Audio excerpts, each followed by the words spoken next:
რაღაც მომენტში მე გონება დავკარგე ორ ადამიანს ჩემი სხეული ეჭირა და გამლელი რაღაცა გარშემო მოსწავლე სპეცრაზველები ყველანი სახეში მუშტს, წიხლს, რა ვიცი, მუხს მირტყავდნენ.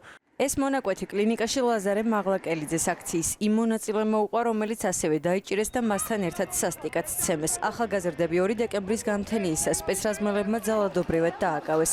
საავადმყოფოში მოხვედრამდე ლაზარე ორჯერ სცემეს. პირველად რუსთაველის გამზირზე არაადამიანურ მოპყრობასთან ერთად გაძარცვეს. წაართვეს მობილური ტელეფონი და საფულე. მისი წამება რობოკოპებმა მაშინვე დაიწყეს, როგორც კი კამერებს მიღმა სპეცრაზმელების კორდონში შეიყვანეს. მომბარდა რამდენიმე ადამიანი, ჯიბიდან ამომაცალეს ყველაფერი საერთოდ რაც მქონდა, საუბარია ტელეფონი, საფულე, ზურგჩანთა, რომელიც მეკეთა მაშინ რაც ვერ მომხსნეს, აიღეს და ტანზევე შემომაგლიჯეს, წავამაყენეს და გადამიყვანეს პატარა შტაბში, რაც აქვს მოწყობილი ამ ფურგონებით და რაღაცა რობოკოპებით. გადაამოწეს თუ არა რომ გარშემო მედია უკვე აღარ იყო და აღარ იღებდა, მათ დაიწყეს ჩემი ცემა. თავიდან ეს მოხდა იმით, რომ თავზე უბრალოდ მირტყავდნენ, შემდეგ უკვე აიღეს და თავზე გადამაფარეს საკუთარი საწვიმარი და ისე დაიწყეს ჩემი ცემა. მომენტში ცოტა რთულია თქვა სახეში რას მირტყავდნენ და რამდენი ხანი, იმიტომ რომ მე რაღაც მომენტში გონებას დავკარგე, იმდენი მირტყეს. სპეცრაზმელები უკვე მეორედ ისევ რუსთაველის გამზირზე პოლიციის სპეციალურ ფურგონში რამდენიმე ბიჭთან ერთად ლაზარეს სასტიკად გაუსწორდნენ. ფურგონებს საგანგებოდ აქციის მონაწილეების ცემისთვის სავარძლები მოხსნილი ჰქონდა, სადაც რამდენიმე ბიჭს ერთდროულად სპეცრაზმთა სადამსჯელო რაზმი ფიზიკურად უსწორდებოდა. ახალგაზრდების ნაწილს სახის ცვლები ჩამტვრეული აქვს, ცხვირი გატეხილი და თითქმის ყველას ტვინის შერყევა აღენიშნება. ცემასთან ერთად იყო გაუპატიურების მუქარა და გინება. შეურაცხყოფა, მუქარა, თუ როგორ გაუპატიურებდნენ დუბინკით, რომ ტრაქში დაგვიყენებდნენ, რომ ჩვენ პიდარასტები ვიყავით და ეს იყო რაც მოგწონდა, რომ ვიყავით სამშობლოს გამყიდველები და ასე შემდეგ. ამის შემდეგ ამოვიდა ამ სამშობლო ტაქში 5-მდე სპეცრაზმელი, რომლებმაც ჩუქი ჩააქრეს და დაიწყეს ჩვენი უმოწყალო ცემა. მე ისე და ისე ზუსტად ვერ ვიტყვი, რამდენი ხანი გაგრძელდა ეს ყველაფერი, იმიტომ რომ მალევე ამ პროცესში მე გონება დავკარგე, იმიტომ რომ წიხლი ჩამარტყეს თავში. თუმცა როდესაც გავუფხიზლდი უკვე ამ სამშობლო ტაქშის იატაკზე ვეგდე და რაღაცა საკუთარი სიცხლის გუბე იყო დაგროვებული ამ საწვიმარში. იმდენად ნაცემი ვიყავ ეს ფეხი მოტეხილი სახიდან სისხლი მომდიოდა, ჩემწაყვანას აზრი აღარ ქონდა და მაგ დროს გამიშვეს ერთი რო გამიშვეს მაშინაც თქვი ჩემ კამერა სად არის მეთქი, მაგრამ მე თვითონ მივხვდი რომ აზრი არ აქვს ახლა კამერის კინემოძიებას. ფოტოგრაფი გიორგი გამგებელი კი წამებისა და არაადამიანური მოპყრობის მსხვერპლი 30 ნოემბერს გახდა. ის მაშინ სცემეს, როცა სპეცრაზმელებმა დემონსტრანტები ალყაში მოაქციეს. ახალგაზრდა კაცი ისე გაიმეტეს, რომ სხვა მრავალდაზიანებასთან ერთად ფეხიც მოტეხეს. უამრავ ხალხს შორის დიდი ალბათობით ის ერთ-ერთია, რომელიც ძალოვანებს წინასწარ დასაჭერად შერჩეული ჰყავდათ. მას აქციის მსვლელობისას მობილურით ფოტოებს უღებდნენ.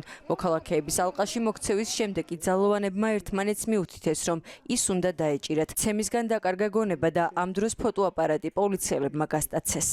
რამოდენიმე სპეცრაზმელმა ეს არისო და ჩემ გათრევა რომ დაიწყეს, მაგ დროს ფოტოაპარატსაც ვაჩვენებდი, რომ მეთქი ფოტოგრაფი ვარ თქო, მაგრამ საერთოდ ყურადღება არ მიუქცევია ამაზე, ამ გათრევაში მომტყდა ფეხი. მალევე წამოვდექი, 1-2 ნაბიჯი გადავდგი თუ არა სახეში რაღაცა მომხდა და კიდე დავეცი, ცოტა დარეტიანებული, გავითი შესავით და მაგ დროს ტუჩი გადამეხსნა, გასაკერი გამიხდა და ასეთი საქმეები ბევრია. სასტიკად დარბევისა და აქციის მონაწილეების ცემას საერთაშორისო ორგანიზაციები აფასებენ. Human Rights Watch პირდაპირ ამბობს, რომ რუსთაველის გამზირზე შინაგან საქმეთა სამინისტრო ხალხს აწამებდა. პოლიციის მხრიდან მომიტინგეების მიმართ არასათანადო მოპყრობის მასშტაბები და საქართველოს ხელისუფლების მიერ მათზე პასუხისმგებლობის არ დაკისრება იმაზე მეტყველებს, რომ ეს ქმედებები მათ მიერ იყო ავტორიზებული ან მხარდაჭერილი. ხელისუფლებამ დაუყოვნებლივ უნდა შეწყვიტოს პოლიციური ძალადობა, პატივისცეს მშვიდობიანი შეკრებისა და გამოხატვის უფლებებს და დროულად და ეფექტურად გამოიძიოს ცემის, წამების და სხვა არასათანადო მოპყრობის ყველა ბრალდება. იგივე სამტკიცებენ საერთაშორისო ორგანიზაციები, რომლებიც წამების წინააღმდეგ ერთიანდებიან. მსოფლიოში აღიარებული ორგანიზაციების კონსორციუმის წევრები ცოტა ხნის წინ საქართველოში იმყოფებოდნენ. თავად უსმინეს ნაცემ მოქალაქეებს, რომლებიც გამოუგნებელი ისტორიებს ყვებოდნენ. საქართველოს უცხოელი სასამართლო სამედიცინო ექსპერტებიც სტუმრობდნენ, რომლებიც თვითონ ნაცემ მოქალაქეებთან შემოწმებაზე მინიმუმ 1 საათით ჩერდებოდნენ. მაშინ როცა სამხარაულის ბიუროში ამ ადამიანებს 5 ან 10 წუთით აჩერებდნენ. გავლენიანი ორგანიზაციების პირველადი ანგარიში მძიმეა. სასამართლო სამედიცინო მტკიცებულებები აჩვენებს მსხვერპლთა ტრავმების შემაშფეთებელ მოდელს, სადაც სახისა და თავის დაზიანებები განსაკუთრებით ხშირია.